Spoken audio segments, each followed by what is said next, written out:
Hey everyone, and welcome to another episode of The Bottom Line. I'm your host, Lauren Kalil. Our show is brought to you by Tier. Looking for a brand that's functional and looks good? Tier has been pushing the limits of innovation to propel athletes forward for over 35 years.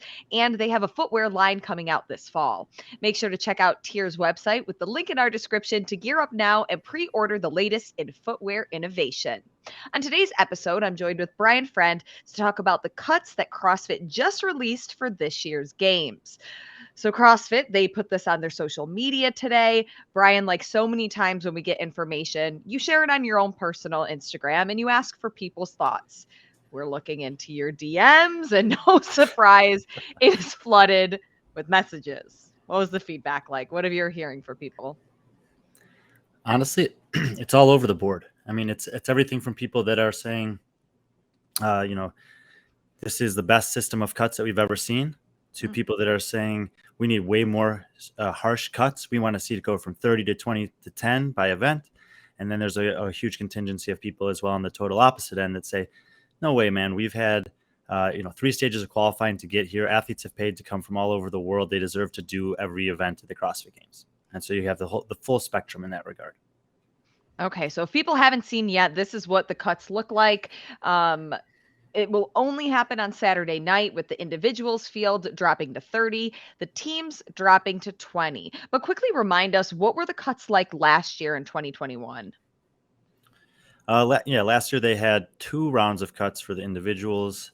I think it was the same for the teams, but the weird thing about it was that there was a cut down to 30, and then there was only one event before a cut down to 20, which is, there was a potential for someone to still move from in the 20s into the top 20 in one event, but it was kind of unlikely. So I think last year, if they were going to have that cuts, a lot of people were saying, well, we could add 30 and then a day of competition and then cut to 20. So there's a legitimate chance for people to actually make a move relative to the cut line.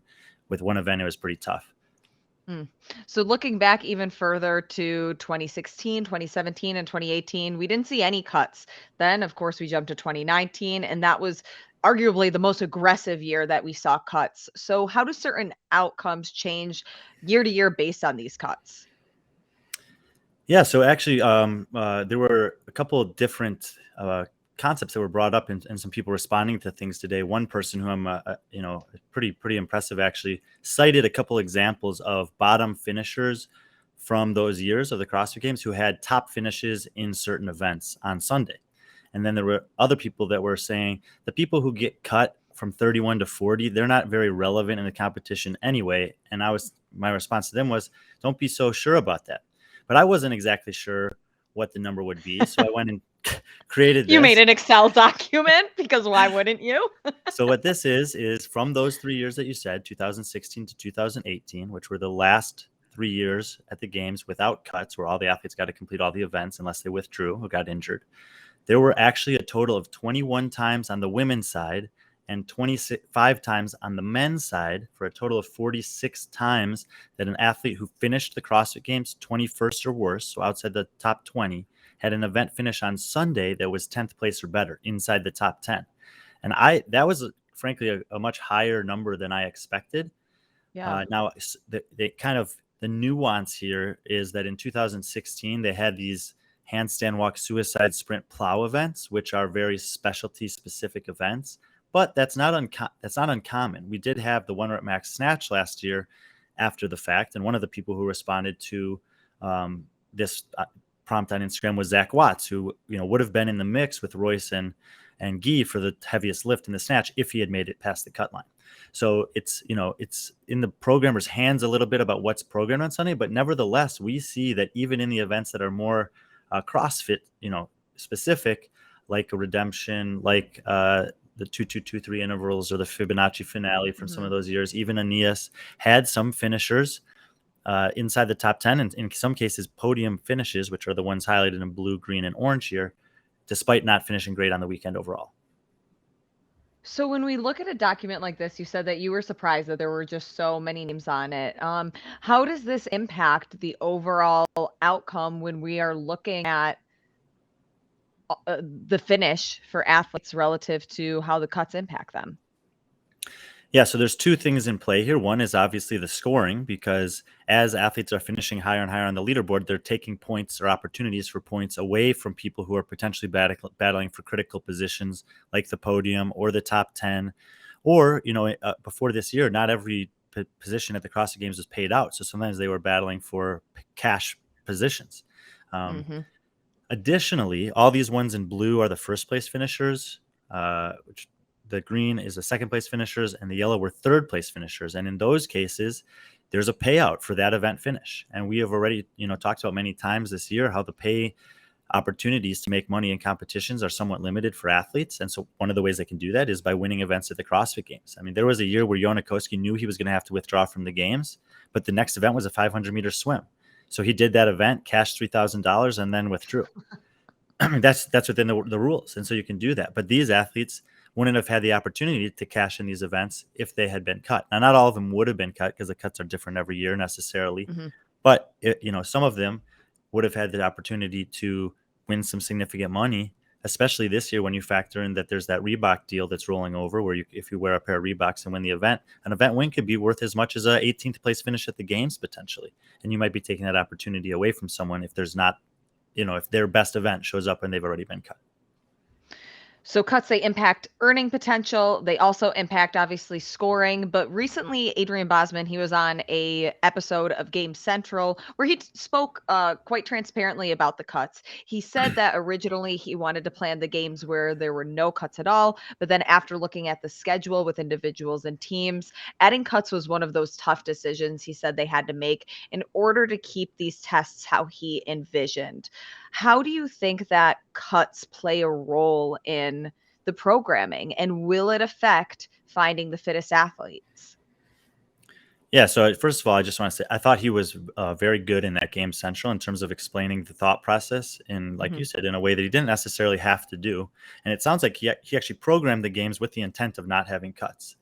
And Dave wrote about this in his book, Constructing the CrossFit Games, Dave Castro did, and he's also talked about it at various times.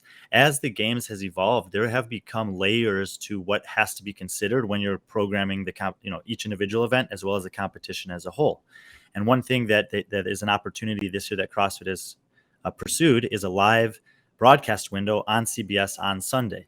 And that is 100% something that Adrian Bosman and his entire team have to factor in when they're making decisions. So his justification for having these cuts is that he didn't want to sacrifice the test, which is in line with what Justin Berg had talked about earlier in the week on a different Mhm. CrossFit podcast, that they want the test to be legitimate. And so, to legitimize the claim, they have to do certain things.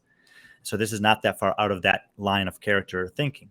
And so he decided, instead of changing those workouts to fit the time slot with that number of athletes, another alternative was to change the number of athletes, therefore the number of heats, and maybe still have the test that he thought was most relevant in that place in the games programming as a whole, that also fit within the allotted window that CBS gave them.